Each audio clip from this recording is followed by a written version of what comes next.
Olá, você está ouvindo Escovando Bits, o podcast da Codecom.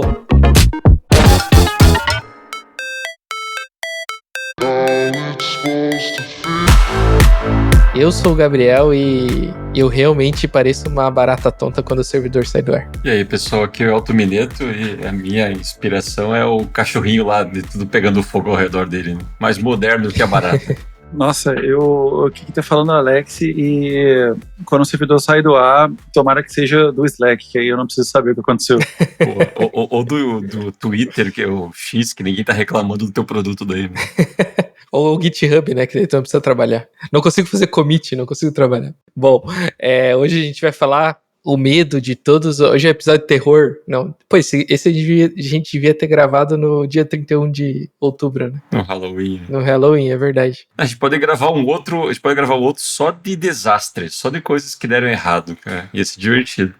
Alguém falou sobre isso na Codecom Feature lá, na Codecom Select em São Paulo. Tem um tipo de evento que é isso. É tipo, só vai... Tem a FailCon, que é só pra você contar os desastres. Mas eu acho que era Terror Night, ou alguma coisa assim. Sim, eu acho que foi o Wiki que comentou.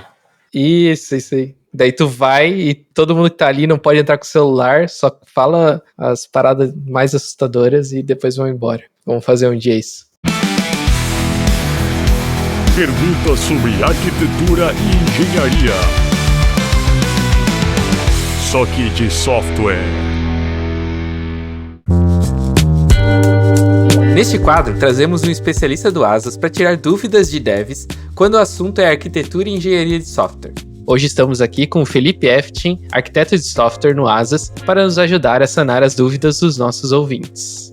Como equilibrar a necessidade de entrega rápida com a preocupação de fazer o certo em engenharia de software?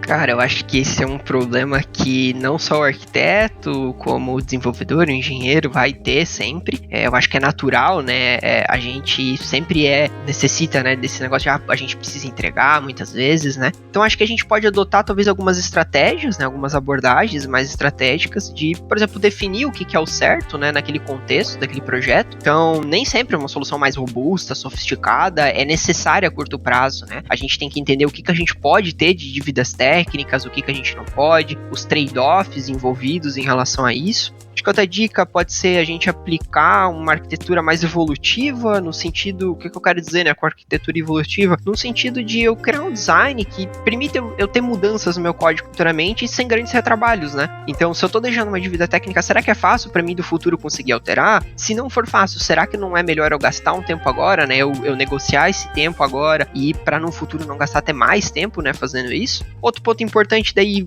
junta muito com a parte da comunicação, né? Acho que negociar talvez com times de produtos, né, muitas vezes é necessário, porque às vezes a gente tem essa pressão de velocidade, né, mas a gente tem que, às vezes, mostrar os riscos, né, de você, às vezes, ter que esperar um tempo a mais para determinada feature estar em produção, porque de nada adianta a gente subir algo rápido que não tá funcionando, né. E daí aquele feijão com arroz, o over-engineer, né, a gente sempre tentar evitar ao máximo, não criar soluções mirabolantes, perfeitas, que você tá pensando em todos os cenários possíveis no futuro, que às vezes você nem vai utilizar, né. A gente não precisa de um canhão para matar uma formiga, né? A gente pode ter esse meio equilíbrio, né? E uma coisa muito importante que a gente costuma falar aqui muito no Asas é que a gente não negocia qualidade, a gente negocia prazo. Então acho que isso é um ponto bem importante. O prazo ele pode ser negociado, mas acho que a qualidade daquilo que tu está desenvolvendo não.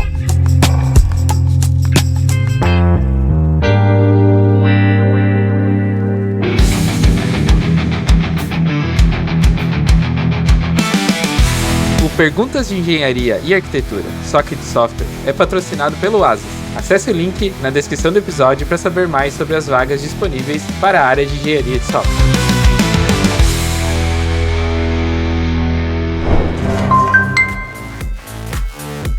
E agora estamos de volta. E aí, vamos falar sobre esse assunto aí. E o servidor caiu. E agora? Eu confesso que eu nunca fui uma pessoa que resolve problemas. É que eu já expliquei sobre a minha carreira, mas eu trabalhei muitos anos sozinho numa agência de propaganda.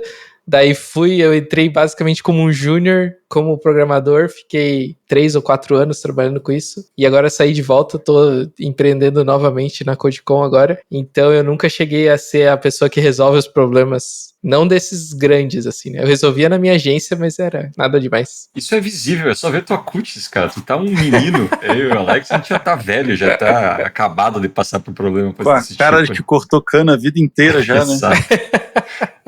Pô, mas e aí, conta. Eu só acompanhava a galera desesperada, assim, quando o servidor caía mesmo. Eu nunca cheguei a meter a mão ali pra resolver. Pra não dizer, eu acho que teve uma vez que bugou uma parada, mas foi um erro de front-end que eu fiz, que tipo, o botão não funcionava, tá ligado? E daí a galera ficou putas. Eu acho que o primeiro ponto, a primeira coisa que a gente deveria fazer quando acontece isso é tentar não entrar em pânico e tentar entender o tamanho do problema, porque nem todos os problemas são iguais, sabe? Tipo, se uma aplicação de QA ou de teste parou de funcionar é diferente de uma aplicação de produção, que é diferente, no meu caso, eu trabalho numa fintech, separar, por exemplo, o Pix é um alarme, um botão vermelho girando, todo mundo tem que resolver. Agora, dependendo da situação, não é tão complexo.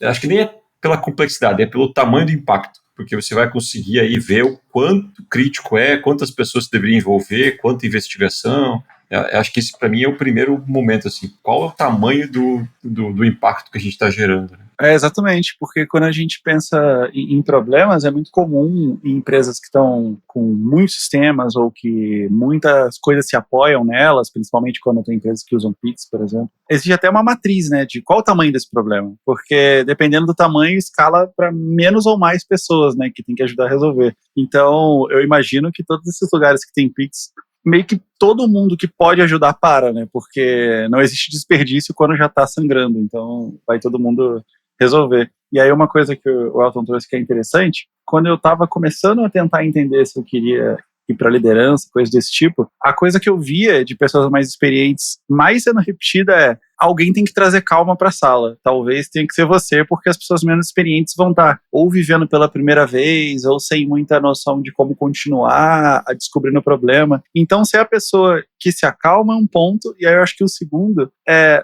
você não trair o teu método porque as coisas estão pegando fogo. Se tem um conjunto de passos que tem que ser feito, não adianta tentar pulá-los, senão você vai meio que trair a sua própria disciplina, né? A gente até falou de disciplina, né, em outro episódio, eu acho que entra muito nisso. Se tu tem aqueles 5 passos que você tem que fazer, não adianta fazer só o último porque alguém tá falando mais alto ou alguém tá desesperado.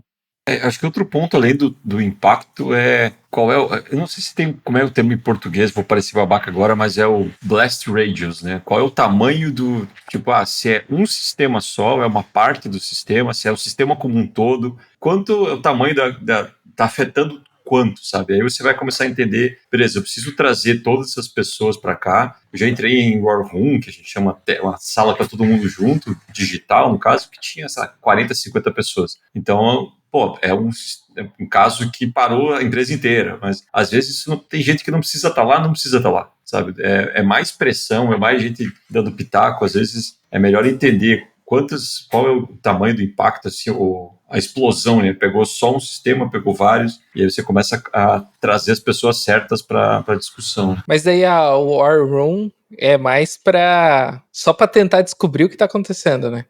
Eu acho que tem aquele caso que a gente falou bem no começo. Se tá sangrando, pegar um exemplo, o paciente tá morrendo, esvaindo de sangue, a primeira coisa que você faz é estancar o sangue. Depois você vai ver por que se foi uma bala, se foi alguma coisa. Então, acho que o primeiro caso é isso. A gente tá perdendo milhões de reais por minuto, não vamos tentar investigar o máximo, vamos tentar fazer um rollback, vamos tentar desviar o tráfego, vamos tentar estancar o sangramento, e aí depois, lógico que quando acontece isso, às vezes você acaba perdendo artefatos ali, perdendo pistas que depois vai ser difícil se identificar o que aconteceu. Mas às vezes é como o Alex falou, não tem desperdício nesse caso, né? Melhor você parar o sangramento antes que o paciente morra. Depois você vai fazer os exames, usando a mesma analogia, para entender o que está acontecendo. E o shot de adrenalina nessa analogia é quando alguém fala assim: nossa, não tá respondendo o sistema. Aí a galera fala: dobra o tamanho das máquinas. O que é isso? É um desperdício. Mas se você tiver num ponto de, entre muitas analogias, vida ou morte, ninguém vai perguntar quanto custa a adrenalina, né? Só vai falar: bota esse negócio aí porque eu quero esse negócio vivo. E a gente vai nessa linha. Eu acho que quando a gente pensa em desespero, troubleshooting, essas coisas, sempre linka com um momento anterior a isso, que é qual é a cultura de engenharia para falar sobre como a gente lida com problemas. Isso é algo que é dito ou isso é algo que é lidado sempre como surpresa, porque já que vocês programam, vocês têm que fazer certo? Tem essa cultura do tipo, vocês deveriam fazer certo, logo não vai dar erro. Aí quando dá erro, todo mundo, ai meu Deus, está acontecendo, surpresa. Só que existem outras culturas de engenharia que pressupõem que parte do tempo é para treinar sobre os problemas, né? Tipo, e quando isso dá errado, o que a gente faz? Aí vão ter disciplinas específicas para isso, né? Que é o tal do Chaos Engineering, etc. Mas eu digo até pontos antes. É muito mais comum em empresas de tamanho maiores ter, por exemplo, o tal do Playbook, do Runbook, não para coisas só que vão ser rotina, mas quando alguma coisa dá errado, ter as categorias. Ó, essa é a cartilha de quando dá esse tipo de erro. Procura isso, isso, isso, isso. E aí, normalmente, essas cartilhas são distribuídas por importância, e aí a gente vai ver coisas repetidamente falando de, essa pessoa é N1, N2, N3,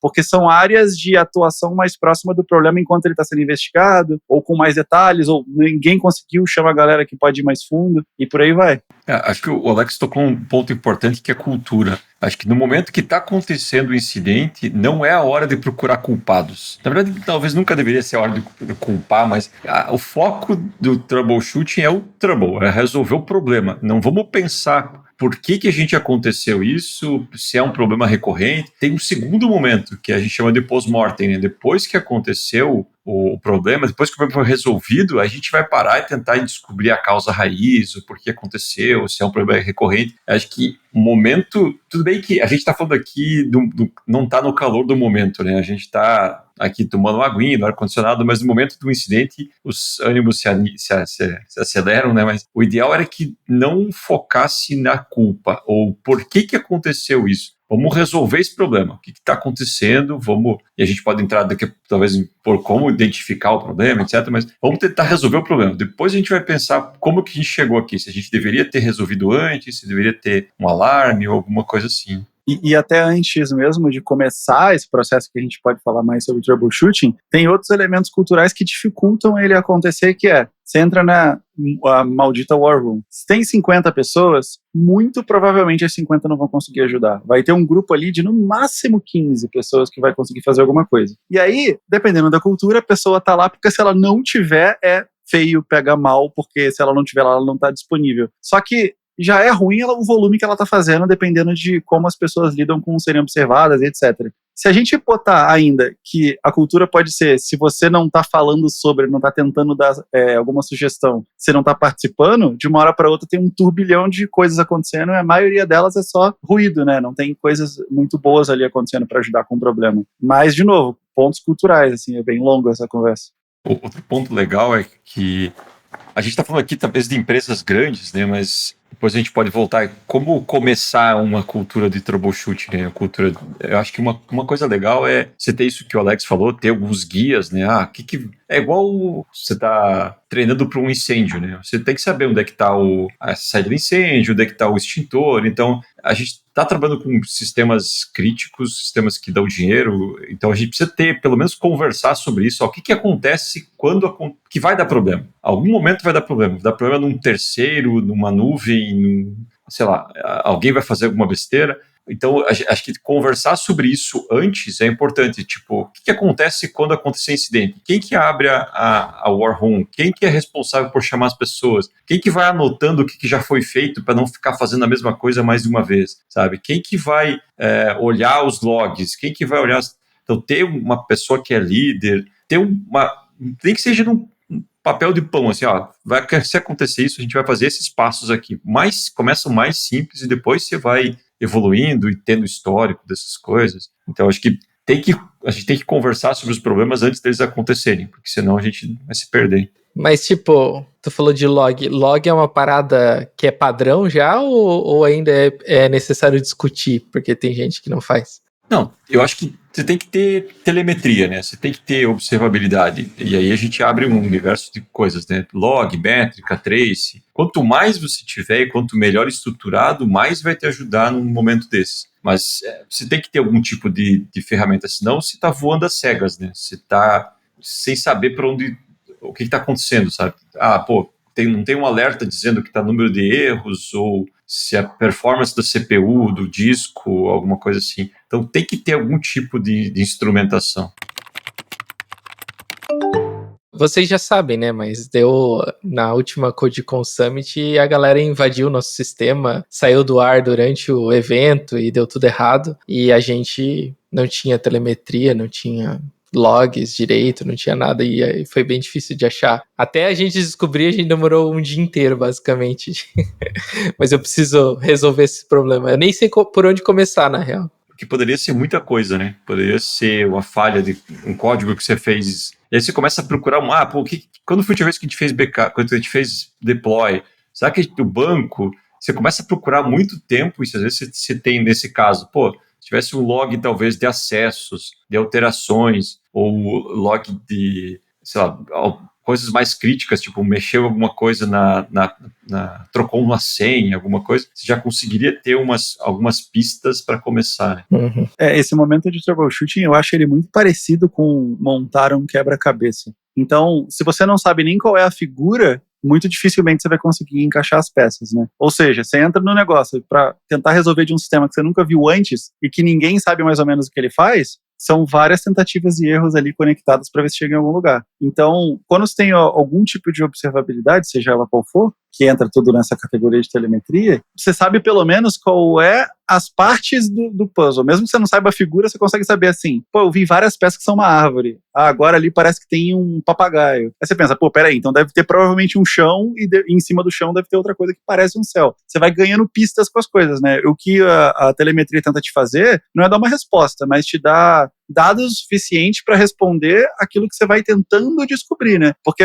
você não vai ter uma pergunta de sim ou não. Você vai olhar, beleza, o sistema caiu. Quais são os motivos mais naturais dele cair? Aí vai ter um pouco de histórico, um pouco de experiência, um pouco de literalmente o que está acontecendo. E aí você vai começar a conectar as coisas, do tipo assim, caiu por qual motivo? Aí você vai descobrir, sei lá, acabou a memória. Aí você já isola, bem, se acabou a memória não foi N coisas. Como que a gente olha para isso? Aí, tipo, se esse sistema está conectado com outros sistemas, a gente precisa ver se um sistema foi o ofensor do outro. Então, ninguém que bate o olho, a não ser que a pessoa esteja acostumada com o mesmo erro sem consertar ele, ela vai bater o olho nesse problema e ela vai começar a ter suposições do que pode acontecer. E aí a experiência vai fazer com que, dado um tipo de problema, você tenha suposições melhores. Acho que é isso que a experiência pode te dar. Mas uma experiência em um contexto, porque, assim, algumas são transferíveis, mas eu não acho que se eu for, por exemplo, para uma pessoa que está fazendo engenharia para navios da Marinha e tiver o problema, eu não vou ter muita experiência para adicionar. Eu acho que tem coisas transferíveis, mas vai ser muito difícil eu ajudar. Esse rolê que tu comentou de não sei o que fazer, vou tirando pra tudo quanto é lado. Primeiro a gente achou que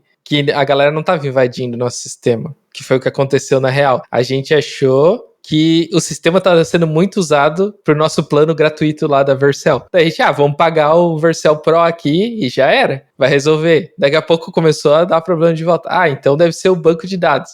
Vamos aumentar aqui o nosso plano do banco de dados. E no fim, não, era uma galera que tava fazendo pooling na nossa API ali para resgatar códigos via bot, tá ligado? E daí é uma coisa que a gente nem esperava e a gente nem sabia que tava acontecendo. Acho que dá para categorizar no momento do troubleshoot as informações de duas grandes categorias, assim, a informação sobre o sistema e a informação que o sistema está gerando. Então, sobre o sistema, é com Vercel, é com TypeScript, qual versão, qual banco, sabe?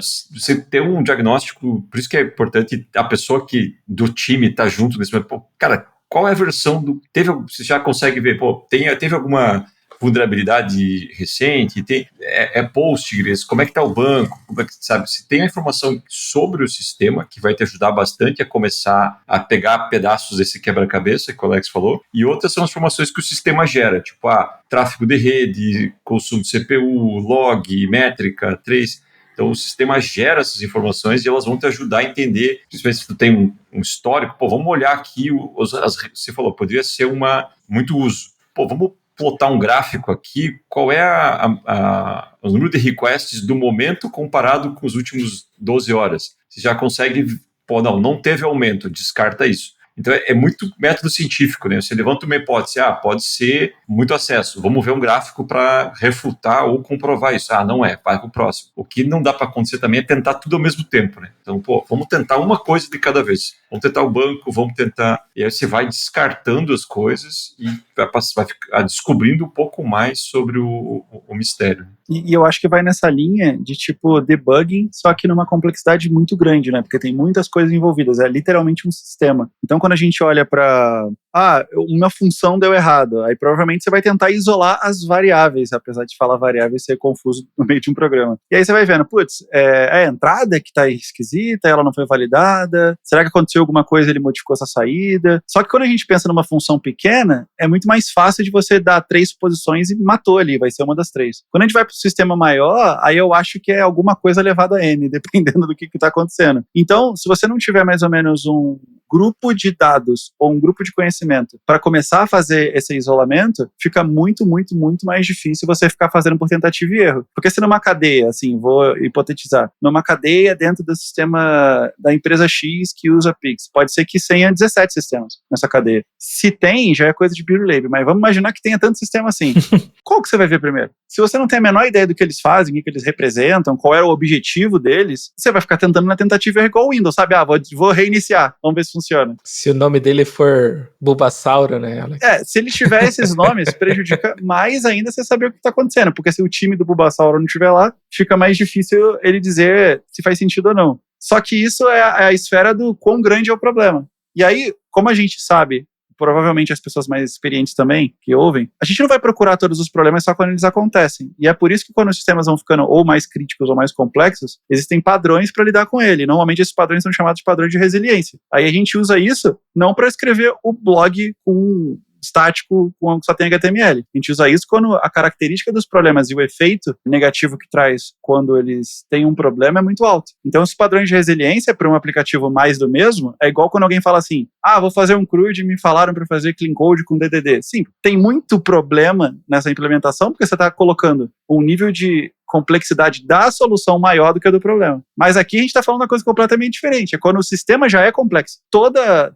a solução que você está tentando dar para ele tende a ser complexo também. Então, a prevenção, ela é parte do problema que você não vai ter no futuro. E mesmo assim, o troubleshooting é difícil. Mas aí o isolamento já se torna mais fácil também. Acho que quero pegar 2 pontos que o Alex falou. Um é o isolamento. Acho que uma coisa legal quando está acontecendo um incidente é você tentar entender o fluxo das coisas. Tipo, beleza, esse meu serviço aqui, ou essa minha função, esse meu sistema, qual que é o fluxo? Eu gosto de perguntar, beleza, imagine lá que o dev, que o usuário lá no mobile ou na tela clicou o botão, o que deveria acontecer? Porque às vezes o problema não está no teu sistema, está antes. Pode ser rede, pode ser... Vamos pegar um aplicativo móvel. Já vi casos de que relatou um incidente e foi ver o problema era na rede da Vivo ou da TIM, sabe? Então, são vários fatores, assim. Tem rede, tem firewall, tem roteador, tem DNS, tem load balancer, tem uma porrada de coisas. Então, você entender o fluxo da onde está vindo e para onde está indo vai te ajudar a entender aonde que as coisas estão...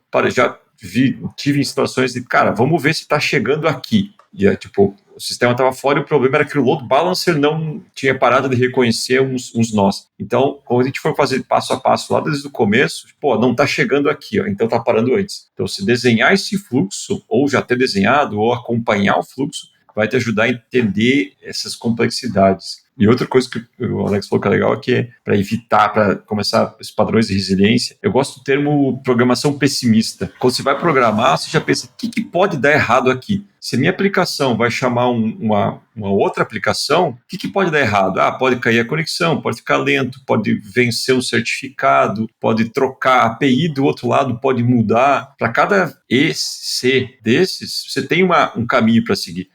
É importante, vai ser crítico se acontecer tal coisa, então vamos fazer. Então, essa programação pessimista te ajuda a evitar os problemas, ou pelo menos estar preparado para isso. Mas daí, essa programação pessimista, no caso, é um documento mesmo? Que tá... É isso? Não, eu acho que isso é mais mindset, para usar o termo coach. Entendi. Com tudo que você for desenvolver, você tem que pensar não só pelo caminho feliz, né? O que vai acontecer se der errado isso aqui? Se o banco não responder. Não, mas eu digo, a pessoa não pode deixar isso preparado, assim. Eu pensei aqui que isso aqui pode dar uma treta no futuro por causa disso. Ela não tem como fazer um teste para isso, não tem como documentar isso.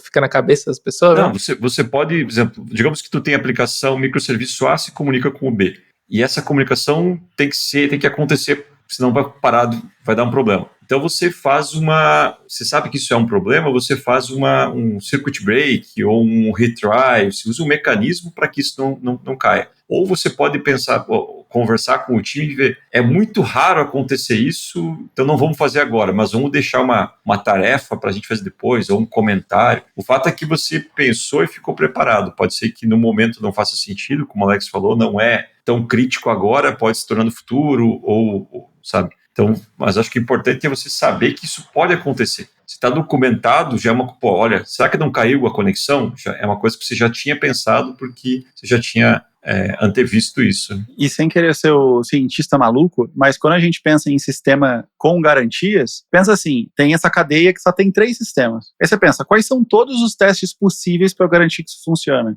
Eu, como humano, eu não sei dizer. Eu não consigo nem ousar dizer todos os testes que são possíveis. Mas então, para não falar do sistema, vamos voltar vários passos e pensar num teste unitário. Se eu estou testando, por exemplo, algo que é booleano, eu consigo fazer 2 testes e resolveu, né? Porque só tem 2 alternativas. Aí quando eu vou para um mundo de números, e aí você for lá, um max long, qual é o maior número? Se eu quiser testar com todos os números, pode demorar, mas é viável. Se eu te pedir um teste com uma string, que é uma coisa natural, quantos testes eu tenho que fazer para testar com todas elas? Então, assim, existe um exercício probabilístico, que ele tende a ser pessimista, de qual teste ou qual é o máximo de testes que eu faço para dar a garantia que eu preciso agora. E o que eu quero dizer com agora? O sistema que nasceu e aí ele tem 10 mil usuários, ele não está preparado by design para 7 milhões de usuários. Não é para isso que ele serve. Então, em algum momento, ele vai quebrar. Você pode se prevenir disso, ou você pode só continuar empurrando feature porque você não sabe falar não. Mas aí, em algum momento, você vai ver ele quebrando. E aí você vai descobrir que aquilo que ou você ainda não conhece porque não passou pelo problema,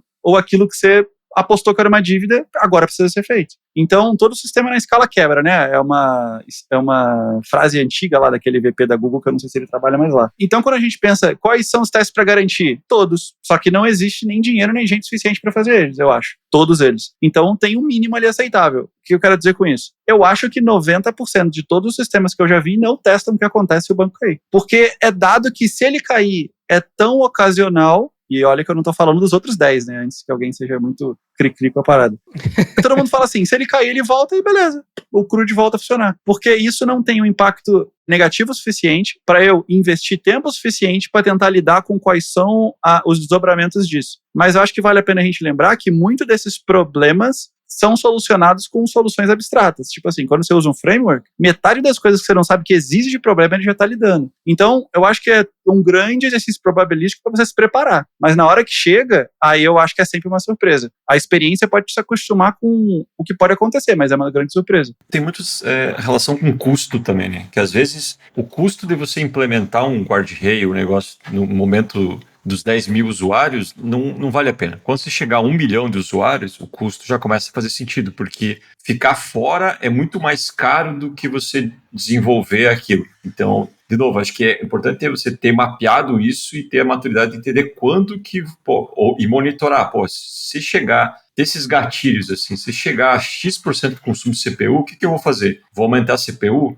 Vou, sei lá, melhorar o algoritmo? Vou distribuir a carga? Sabe? Então, você tem, falando em testes, também é muito comum, se tem uma aplicação que depende de data, por exemplo, faz um teste dos limites da menor data, uma data abaixo do esperado, uma acima, ou uma logo próximo. Tem uma faixa de números, testa os limites e não só valores arbitrários no meio. Você consegue dar uma cercada em alguns tipos de problemas, às vezes, pensando pessimisticamente nas coisas. E aí, sem querer ser puxa-saco da linguagem, mas uma coisa que o Go trouxe para a realidade é te acostumar a pensar nos problemas o tempo todo. Porque todo mundo fala assim, ai, que saco, tem que tratar o erro de novo. Sim, mas mesmo que você não faça nada com ele, você teve que falar, eu escolhi não fazer nada com ele. Diferente de falar assim, throw exception, eu não sei o que vai acontecer, mas o problema não é meu. Exato. E depois do troubleshooting, o que vem? Qual que é o próximo passo? Acho que é o famoso pós-mortem, né? Beleza, parou o incêndio, resolvemos, conseguimos respirar, vamos tirar um tempo agora para entender o que aconteceu. cara, vamos escrever um documento do Word ou qualquer coisa, uma mensagem no Slack, ó, galera, aconteceu isso, a gente resolveu dessa forma. Tem o termo blameless post-mortem, que é o post-mortem sem acusação, né? Na prática é bem difícil atingir isso, mas o ideal era, beleza, aconteceu esse problema porque a gente não fez isso, ou porque esse alarme não existia, ou o que a gente vai fazer para isso não acontecer de novo? Porque a ideia é que os erros não se repitam, né? Então, você tem que tentar tirar um aprendizado do problema, né? Porque aí você vai sair melhor do outro lado, né? Você vai criar um guardrail, vai fazer um teste melhor, vai fazer treinamento, às vezes, para evitar alguma coisa. Então, pegar o teu caso, Gabriel, qual foi o aprendizado que vocês tiraram daquele problema?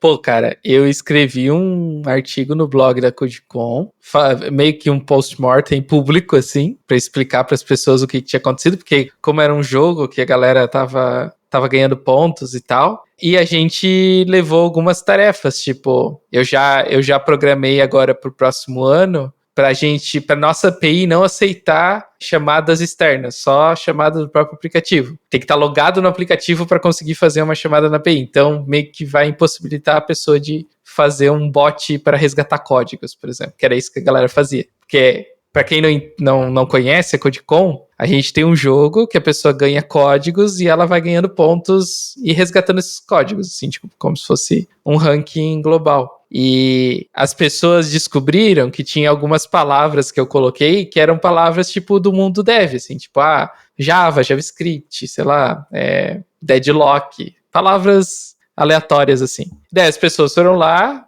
fizeram uma lista de códigos, criaram um bot que batia na nossa API e resgatava todos esses códigos de uma vez. E tentava outros, e ficava tentando. E daí aconteceu outras tretas também, esse foi uma das tretas, né? Mas enfim...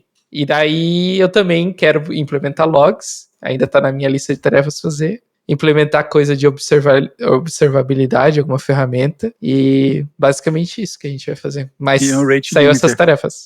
O rate limit a gente fez no dia lá, porque daí a galera tava batendo e a gente já botou na hora, assim, porque ia resolver já.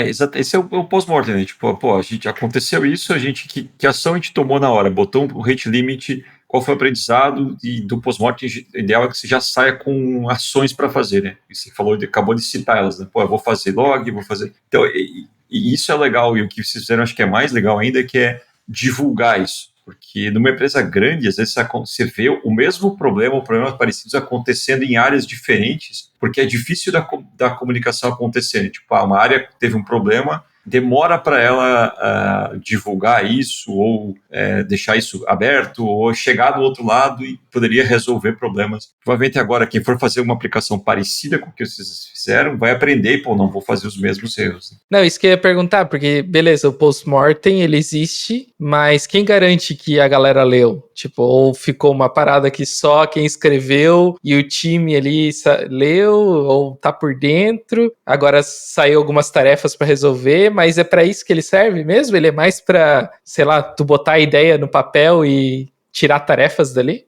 Então, cara, aí depende da cultura da empresa. O ideal é que isso vire aprendizado, vire conhecimento, não só tarefas, mas vire conhecimento, porque as pessoas aprendam. Lógico que empresas grandes, como o Alex e eu trabalhamos, isso também é um artefato que fica salvo em algum lugar para regulamentação, essas coisas, então você tem que ter. Então ele tem um papel também regulatório em empresas mais, caso fintech, bancos, coisas assim. Mas acho que, além desse fator burocrático, digamos assim, acho que tem o fator aprendizado, que aí acho que ele depende muito da cultura da empresa e não é tão fácil assim isso acontecer, principalmente em empresas maiores. Em empresas menores, acho que é mais fácil. E esse ponto da cultura eu dobro a aposta, porque existir o post-mortem quer dizer só que vai entrar um monte de gente numa reunião e falar uns negócios. Então, escroto quanto isso. O ponto é, se culturalmente o post-mortem foi introduzido porque a empresa X, que é mais legal que eu falo inglês, faz, beleza, você importou mais uma coisa, tipo o modelo Spotify, né? Você chamou de tribo aquilo que antes era um departamento, mas efetivamente não mudou nada. Então, se o post-mortem, ele tenta buscar as causas raízes do problema. Ele acha e fala assim, massa, então tem que fazer essas 5 coisas aqui. Tem 4 iniciativas e mais uma construção específica. Tudo bem, acabou aí. Tem vários lugares que acaba aí. Isso não quer dizer que não vai ser implementado nunca, mas pelo mesmo problema, pela mesma causa que gerou os problemas atuais, que é não vamos fazer isso agora porque X e feature, você não vai fazer o que conserta o problema porque o problema não está acontecendo. Então, você pode gerar uma bola de neve. Eu já fui em pós-mortem, eu não posso falar de onde, que o mesmo problema aconteceu um ano depois. Literalmente o mesmo problema com o mesmo time, porque ele nunca repriorizou a causa raiz que gerou esse problema. É raro, mas acontece bastante, né? Na real, até esse esquema da CodeCon aí, a gente sabia de vários problemas que a nossa API tinha. A gente já tinha meio que passado por alguns problemas parecidos, mas a gente sempre falava, não, ninguém vai... Tipo, deixa a galera usar, tipo, fazer chamada via API. Só que daí o nosso evento tá crescendo, né? Daí a galera se empolga. Daí tem mais código, daí... Os prêmios são maiores, né? Daí começa a dar treta, né? Mas é aquilo que a gente falou antes. Talvez no começo vocês olharam e pesaram, vale o investimento de desenvolver agora ou não? Vocês pagaram para ver. Chegou um momento que o custo de não ter desenvolvido foi mais caro. Aí, vamos parar tudo e desenvolver. Então, eu acho que nosso papel como dev, como especialista, é documentar isso de alguma forma. Tipo, numa reunião de produto, alguma coisa, tem esse risco, isso vai acontecer se a gente não tomar tal decisão, se a gente não fizer. O produto ou o time ou a empresa decidiu ir para um outro caminho, pelo menos você tem esse risco compartilhado, porque acho que a pior coisa no backlog. Bota no backlog e, todo mundo assumiu que esse risco, porque senão depois explode para ti. Eu já tive em cenários, empresas menores e outras empresas que, deu um problema só que a gente não tinha deixado isso tão claro para o cliente e aí, sabe, por que vocês não tomaram a decisão? Então, eu acho que nosso papel de especialista é mais deixar isso claro, assim, esse é um risco compartilhado. Vocês querem assumir junto? Beleza. Se der problema, a gente vai resolver, mas para não estourar do lado de alguém, né? Esse é um ponto que eu acabo batendo mais vezes do que eu gostaria quando eu estou falando com as pessoas, porque escrever uma proposta do como o sistema vai ser alterado ou como que ele vai ser modificado, seja como for, não é só um exercício de qual é a próxima solução, mas é um exercício de qual é o contexto dessa mudança. Então, não é sobre botar um sistema no ar, é sobre falar, eu estou botando o sistema no ar com essas certezas, com essas incertezas, com essas respostas em abertos e com esse risco. Quem que sabe disso? Esse grupo de pessoas nesse momento do tempo. Então, se esse exato risco acontecer, não quer dizer que a gente, ou esse time envolvido, ele é necessariamente irresponsável. Foi uma escolha, e a escolha pode dar errado, e ela deu errado. Só que se não tem nada disso escrito, é muito comum, rotineiro, alguém falar assim, não, mas quem tem que garantir a qualidade é a engenharia. E acaba assim, como se fosse flores. A gente só fez errado porque a gente quis, sabe? Não porque existiam condições. You got mail. Mas, isso é uma parada que não tem muito que a gente fazer também, né? Porque até a gente já discutiu sobre isso no episódio de dívidas técnicas, mas... Vai ficar ali, talvez deu um problema e ficou e ninguém vai resolver nunca. A gente tem que viver com isso. Acontece, cara. Eu acho que sempre melhorias são mais... Se você fizer elas aos poucos, às vezes, você consegue melhorar o sistema ao longo prazo. Então, é a teoria do escoteiro, tenta fazer um pouquinho de cada vez, deixar um pouquinho melhor. Então, às vezes, separar o time inteiro para fazer uma refatoração, isso... com certeza vai ser difícil você ganhar essa disputa com uma nova feature. Agora, se todo mundo faz em cada code review, vamos melhorar um pouquinho, vamos melhorar cada tarefa que você faz, você vai empurrando um pouco a qualidade, eu acredito que assim você consiga manter a longevidade do sistema por mais tempo, sabe? Então, esses big bangs, assim, vamos parar tudo e vamos transformar tudo, é muito, muito raro acontecer. Então, eu acredito mais nessa melhoria incremental e contínua. E a gente falou bastante sobre isso também num dos últimos episódios agora. E eu acho que um dos pontos cruciais para tomada de decisão é conseguir mensurar o risco. Porque o risco não é só o sistema caiu, o que representa o sistema cair. Porque, de novo, se for um sistema simples, ele pode cair todo dia, porque ele só atende horário comercial, então tanto faz, meia-noite todo dia ele cai. Para mim, no meu ponto de vista, e talvez alguém concorde com isso, disponibilidade eu conto só quando alguém tenta usar. Eu não conto se o servidor está no ar, mas que tanto faz se ele está no ar ou não está. O ponto é, toda vez que alguém tentou usar, ele foi atendido? Sim. Então a disponibilidade é 100%.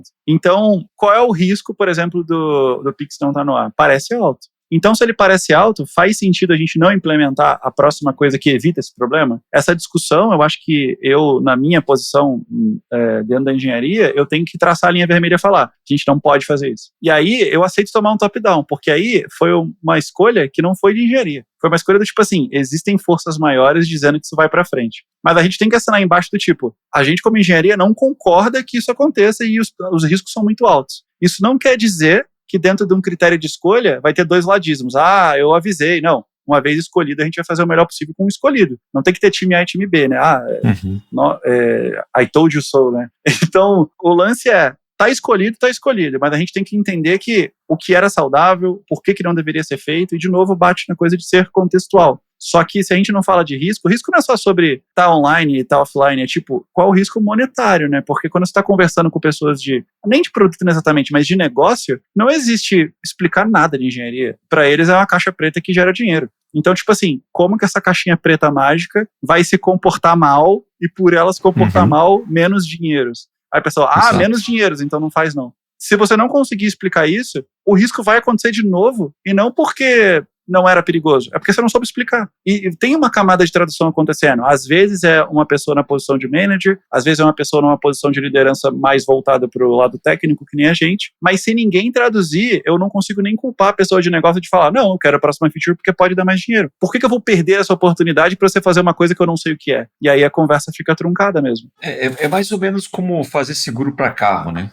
Você faz o seguro, acaba todo ano, você pagou lá 2, 3 mil reais e não usou. Mas hoje eu estava levando a minha filha na escola, um cara deu a ré e bateu no carro de uma senhora na minha frente, sabe? É completamente aleatório. Então, lógico, dá para se preparar, olhar melhor os lados, no caso de tecnologia, ter resiliência, pensar outras coisas, mas o custo, às vezes, de você não ter... Agora, se tu tem um 147, a gente brinca, né? Não precisa é desperdício botar porque seguro porque é fácil de arrumar, né? Agora, se tu tem uma BMW, puta, vale a pena, né? Então, acho que é muito pesar esses prós e contras, assim, entender que é um investimento também, né? Mas é isso que o Alex falou. A gente tem que, nosso papel é traduzir isso. Ou a empresa vai ganhar mais dinheiro, ou vai deixar de perder dinheiro, no caso. E a ideia total de tomar decisões, ela tem que estar apoiada em várias coisas, tipo informação e também um pouco de saúde. E como a gente hoje está cheio de analogia, eu vou fazer mais um. Tipo assim, imagina que você quer correr, sei lá, os teus 5 quilômetros lá, porque você inventou que quer começar a correr. Se você se alimentar bem, comer bem e dormir, comer bem e se alimentar é a mesma coisa, no caso. Você vai correr. Você pode ter alguns percalços, ter que aprender algumas coisas e se acostumando, mas você vai fazer. Qual é a diferença de fazer a mesma coisa no treino se você estiver sangrando? É um pouco mais difícil. Então, quando você pensar assim, eu tenho que parar agora ou eu tenho que fazer... O teu modo de pensar para fazer a mesma coisa que você fazia antes muda. E aí, agora vem o momento da analogia. A empresa que foi na SoftBank, pegou 7 bilhões e falou, não, fica tranquilo que daqui a 3 anos eu te devolvo, ela tá sangrando. Então, na hora de botar a próxima feature ou endereçar aquilo que do meu ponto de vista, acho que faz diferença, existe uma tendência natural a fazer, porque existe um desespero para chegar em algum lugar. Você não toma a atitude num estado mental limpo, né? Você tá desesperado. Só que esse desespero, às vezes, não tá no time, porque ele não tá vendo isso, mas tá descendo, né? Tá escorrendo sangue em todo mundo. Exato. Não adianta você botar resiliência, pode ser que nem tenha usuários daqui a algum tempo, se você não conseguir botar no ar essa coisa.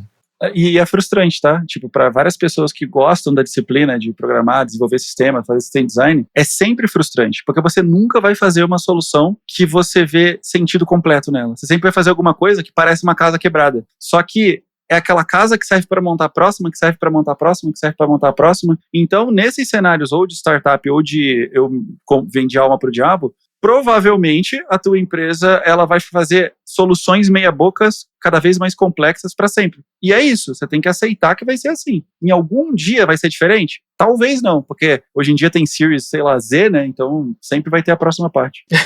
E quando ela abre na bolsa é pior ainda, tá? Porque aí um sistema errado já cai as ações, que é muito pior do que não ter a próxima Series. Ficou fora do ar o Pix por 3 horas, já era.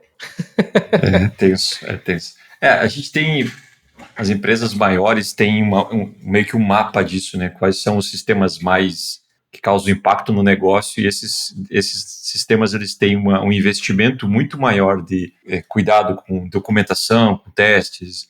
Então tem sistemas que são mais periféricos, assim, que se ficar fora, usando lá os 99.99, depende da aplicação, ela não precisa ficar 100%, ela pode rodar, você pode rodar em batch depois de novo, então, mas tem aplicações que realmente tem que ser o mais próximo possível dos 99,99% de tempo disponível.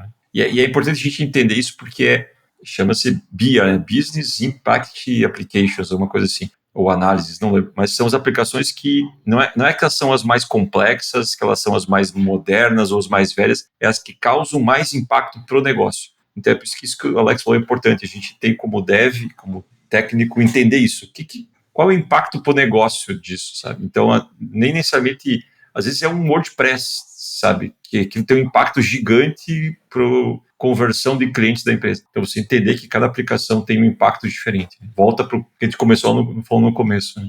É muito comum também, em times que ainda estão começando a vivenciar os seus primeiros incidentes, a confundir fix com estabilização. Tipo assim, parou o problema. Aí dá 1 hora depois o problema volta. Aí você vai lá, faz alguma fix.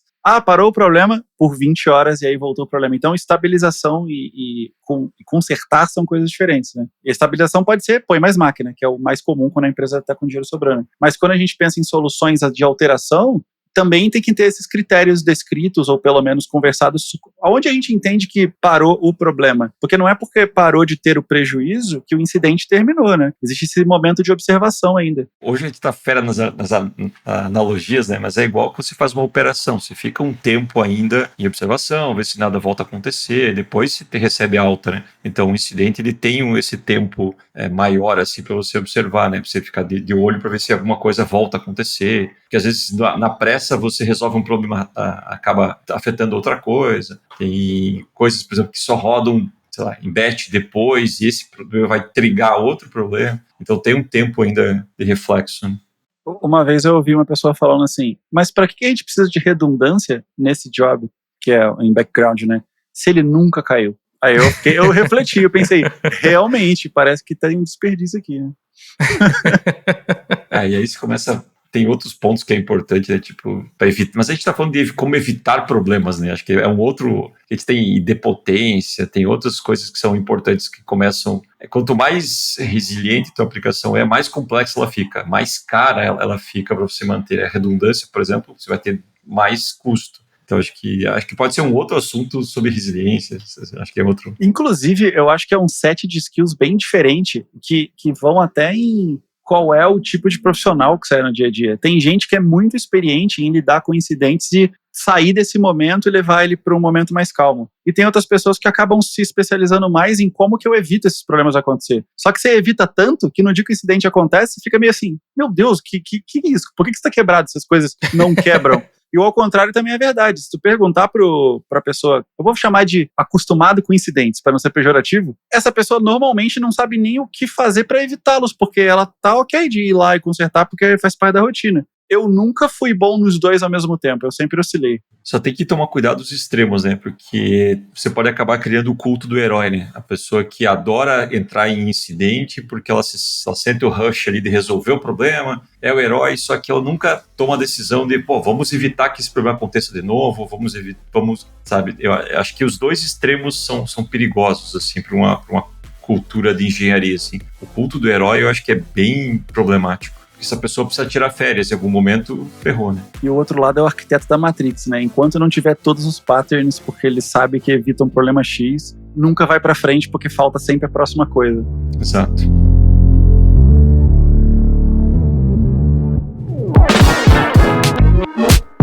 Para encerrar esse episódio, vocês têm que comentar aqui no Spotify, se você estiver escutando no Spotify, né? Se você é o arquiteto da Matrix ou se é como que é o nome do outro? O herói? O herói.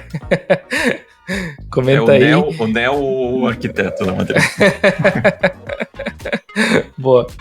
Então é isso, gente. Você escutou Escova do Vitz, o podcast da Codecon. Siga a Codecon nas redes sociais, assine nossa newsletter e participe de nossos eventos. Você encontra todos os links no site codecon.dev. Valeu e até a próxima.